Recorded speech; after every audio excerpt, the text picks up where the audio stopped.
गुरु प्यारी साध संगत जी, आप सभी को राधा स्वामी जी।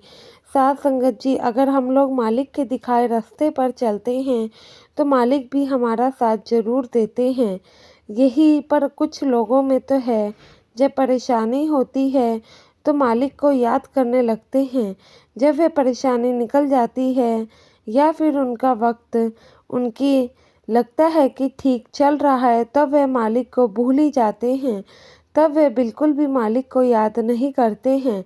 बाद में जब फिर उनके साथ कुछ ऐसी घटना घटित हो जाती है तो फिर से उन्हें मालिक की याद आती है। साध संगत जी, अगर हम हमेशा ही मालिक को अपने साथ रखें तो हमें कभी कोई परेशानी होगी ही नहीं। साध संगत जी, यह घटना भी एक ऐसे ही सत्संगी भाई की है। उससे पहले मेरी संगत से एक विनती है कि वीडियो के अंत तक जरूर बने रहें और संगत के अपने इस चैनल को आप लोगों ने सब्सक्राइब नहीं किया है तो वह ज़रूर कर ले जी। साध संगत जी, एक सत्संगी भाई था जिसकी उम्र अब 55 साल हो चुकी थी। यह भाई शुरू से ही बाबा जी को तो खूब मानता था, डेरे पर सेवा करने भी जाता था। यह एक छोटा सा बिजनेसमैन था। तो जब यह डेरे में सेवा करता और अपना समय बाबा जी को भी देता, वही अपना हक हलाल की कमाई करता, तो इसके काम में बरकत होती गई और आज ये एक बहुत ही बड़ा बिजनेसमैन बन गया। क्योंकि यह भाई हमेशा ही अपने कर्मचारियों की और अपने से नीचे लोगों की भी काफ़ी इज्जत करता था, मान सम्मान करता था, उनको ही अपने बराबर समझता था, जैसे कि बाबा जी कहते हैं। लेकिन अब इस भाई की उम्र हो चली थी तो तबीयत कुछ ज़्यादा ठीक रहती नहीं थी। इनका एक बेटा था और एक बेटी थी। बेटा पढ़ाई करके विदेश में बस चुका था, वहीं पर अपनी पत्नी के साथ रहता था। लेकिन अब इस भाई की तबीयत खराब रहती थी तो इनकी माताजी चाहती थी कि यह जो बिजनेस है वह इनका बेटा संभाले। पहले तो बेटा अपने देश आने को तैयार नहीं था, लेकिन माताजी के जोर देने पर वो यहाँ पर आ जाता है। अब जब वह यहाँ पर आता है तो पिताजी सारी बात समझा कर बिजनेस उसके हवाले कर देते हैं। थोड़े दिन तो सब ठीक चलता है, लेकिन जब बेटे के हवाले बिजनेस हो जाता है तो वह काफ़ी नई नई चीज़ें करने लगता है, जिसे देख के उसके पिताजी काफ़ी गुस्सा होते हैं। तो वह कहता है कि पिताजी, मैं आपकी तरह नहीं कर सकता हूँ, मुझे अपने तरीके से करने दीजिए। तो पिताजी कहते हैं कि बेटा, मैंने ऐसे ही करके पूरी उम्र अपने छोटे से काम को इतना बड़ा बनाया है। अगर हम ऐसे करेंगे तो ही तो मालिक भी हमारा साथ देगा। हक हलाल की कमाई में ही मालिक साथ देता है। लेकिन वह लड़का नहीं मानता था। तो फिर इस भाई की बीवी भी इन्हें काफ़ी समझाती थी, कहती थी कि हम पुराने ज़माने के हैं, हमारा बेटा विदेश से आया है तो ज़रूर उसमें हमसे ज़्यादा ही समझ होगी, हमसे ज़्यादा उसे पता है कि बिजनेस कैसे किया जाता है। तो साथ संगत जी, थोड़ा समय बीतता है तो वह अपने कर्मचारियों के साथ बदतमीजी करने लग जाता है। जो ये सत्संगी भाई था, इसके कर्मचारी शुरू से ही इसके साथ जुड़े थे और सारे के सारे कर्मचारी खूब पुराने थे। लेकिन इनके बेटे के आते ही इनका पूरा रवैया ही बदल गया। तो सारे कर्मचारियों को वह एक एक करके निकालता है और नए कर्मचारियों को रख लेता है। तब भी इनके पिताजी समझाते हैं कि बेटा, नए कर्मचारी तुमने रख लिए हैं, क्या वे विश्वास के काबिल हैं? मेरे जो भी पुराने कर्मचारी थे वह सारे ही विश्वास के पात्र थे। वह हमेशा ही मेरी उम्मीदों पर खड़े रहे हैं। कभी भी उन्होंने मेरे पीठ पीछे कोई ऐसा काम नहीं किया जो कि मेरे बिजनेस में घाटा हो। यह हमेशा ही मेरे साथ भी देते थे। तुम यह सही नहीं कर रहे हो। तो लेकिन फिर वही बात आ जाती थी, उनका बेटा उन्हें बार बार गुस्सा करने लगता, कहता कि मैं बिजनेस कर रहा हूँ, मुझे अपने हिसाब से करने दो। ऐसे ही करते करते कुछ समय बीत गया। अब इनके बेटे को बिजनेस में काफ़ी घाटा होने लगा। धीरे धीरे घाटा बहुत ही ज़्यादा हो गया और बिजनेस बंद होने की कगार पे आ गया। जब पिता ने छानबीन करी तो पता लगा कि इनका बेटा सारा पैसा 2 नंबर के काम में लगा रहा था।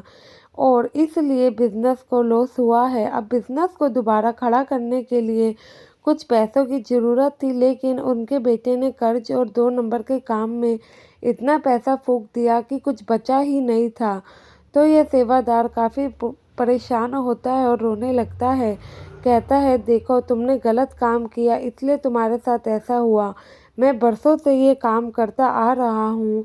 मालिक ने तो हमेशा ही मेरे साथ दिया है, लेकिन तुम्हारे साथ ही बताओ ऐसा क्यों हुआ है। तो सास संगत जी, वह इनका बेटा काफ़ी शर्मिंदा होता है। अब इनकी बीवी भी कहती हैं कि आप इतना गुस्सा करेंगे तो कैसे चलेगा।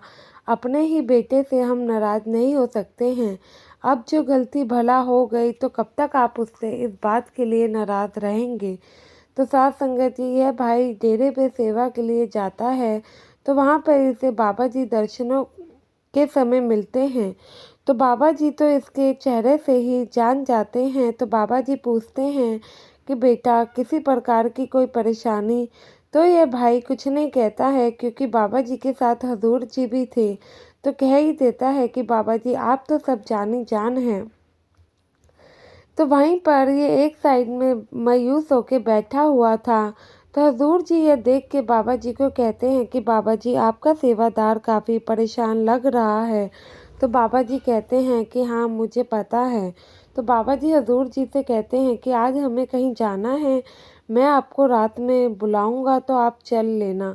तो हजूर जी पूछते हैं कि कहाँ जाना है। तो बाबा जी कहते हैं कि जब मैं आपको रात में बुलाऊंगा तभी आपको पता लग जाएगा। तो रात में बाबा जी अपने ड्राइवर और हजूर जी को बुलाते हैं। जब दोनों ही बाबा जी के पास पहुंचते हैं तो बाबा जी के पास एक बैग भरा हुआ था। तो बाबा जी कहते हैं अपने ड्राइवर से कि चलो हमें कहीं जाना है। तो साथ संगत जी, रात का समय काफ़ी था। अब हजूर जी के मन में तो सवाल चल रहा था, लेकिन बाबा जी उन्हें कहते हैं कि पहले हम पहुंच जाए, मैं तुम्हें सब बता दूंगा। तो बाबा जी जहाँ पर बताते हैं वहाँ पर ड्राइवर जी उन्हें ले जाते हैं। तो वह बाबा जी सत्संगी भाई के घर के बाहर ही आकर रुक जाते हैं। तो हजूर जी कहते हैं कि बाबा जी अब ये बैग हम देंगे कैसे और इसमें है क्या। तो बाबा जी कहते हैं कि इस बैग को इनके आंगन में फेंक दो।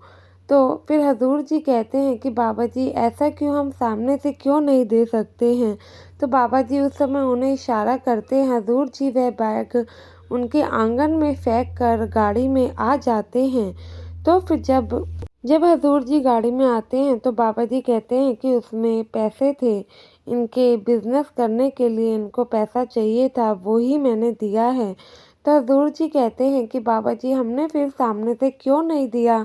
तो बाबा जी कहते हैं कि बड़े महाराज जी कहते थे दान ऐसे करना चाहिए कि किसी को भी कानो कान खबर ना हो, लेने वाले को भी नहीं पता होना चाहिए कि यह आखिर दिया किसने है। तो हजूर जी कहते हैं कि बाबा जी फिर इन लोगों को कैसे पता लगेगा कि यह आपने दिया है। तो बाबा जी कहते हैं कि वे अपने आप ही समझ जाएंगे। जब वह इतना भजन सिमरन करते हैं तो वह भी सब कुछ जानते ही हैं। तो हजूर जी कहते हैं कि बाबा जी आप अपने किसी भी सत्संगी को परेशानी में नहीं देख सकते हैं ना। इस पर बाबा जी मुस्कुरा देते हैं। तो साथ संगत जी, जब सुबह होती है तो इनकी बीवी जब वह पैसों से भरा बैग देखती है तो घर में काफ़ी हल्ला मचा देती है। तो वह कहती है कि आखिर इतने पैसे आए कहाँ से, कौन फेंक कर गया होगा। तो वह सेवादार के भाई की आंखों में आंसू थे और कहता है कि जब मैं कल सेवा पर गया था तो बाबा जी मेरे परेशानी भाप गए थे, वो ही देकर गए होंगे। तो इतने में इनका बेटा भी अपने कमरे से बाहर आता है तो यह सब देखता है। तो वह भी शर्मिंदा हो जाता है जब पिता कहते हैं कि देखा, सही लोगों के साथ हमेशा ही बाबा जी जरूर रहते हैं। अगर तुमने भी सही तरीके से बिजनेस किया होता तो बाबा जी तुम्हारा साथ जरूर देते। अब ये पैसा मैं बिजनेस में लगाऊंगा, लेकिन बिजनेस को मैं अपनी तरीके से ही चलाऊंगा और तुम्हें भी मेरे हिसाब से चलना होगा, वरना तुम अपना रास्ता देख सकते हो। तो लड़का पिता की बातों में हामी भरता है।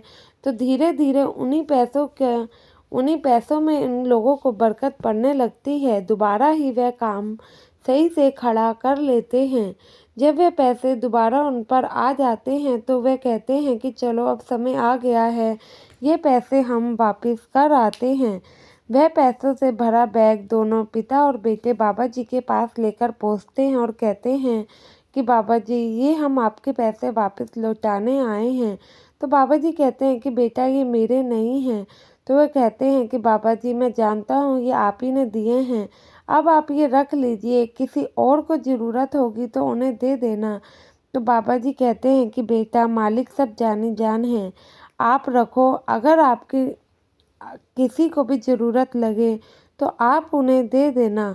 मालिक पहले भी आप लोगों के साथ था और अभी भी है। तो साथ संगत जी, सही करने वालों का साथ हमेशा ही मालिक देता है। तो कुछ भी काम करने से पहले यह ज़रूर सोचें कि मालिक हमें देख रहा है। आशा है ये वीडियो आप लोगों को पसंद आई होगी। वीडियो अच्छी लगी हो तो कमेंट में राधा स्वामी लिखना ना भूलें और संगत के अपने इस चैनल से ज़रूर जुड़े जी। गुरु प्यारी साथ संगत जी, आप सभी को राधा स्वामी जी।